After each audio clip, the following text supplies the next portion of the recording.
For such a long time, we've been talking about Alexander Isak as the ideal candidate for Arsenal's number 9 position. We've talked about him in a different category to anybody else. But we've always recognized and understood that in order to get Alexander Isak, we would have to break the bank.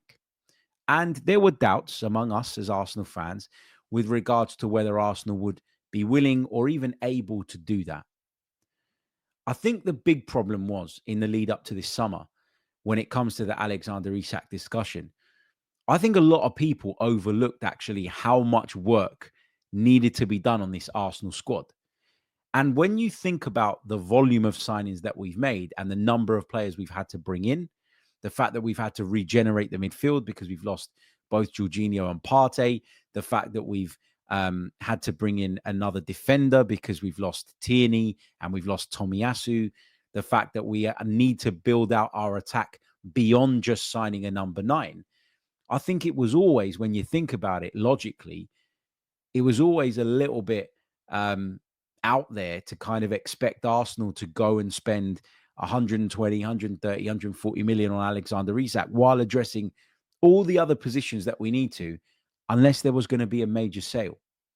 So I think as Arsenal fans, we might have fallen into that trap of believing Isak was a real possibility. But the reality is we've got so much more work to do.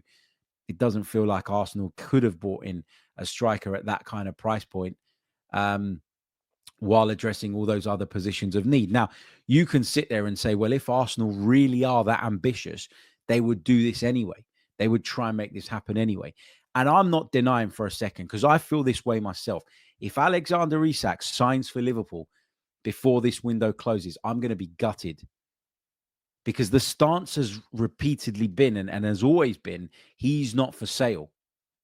But if he makes that move and he doesn't land at Arsenal, then we are going to be gutted.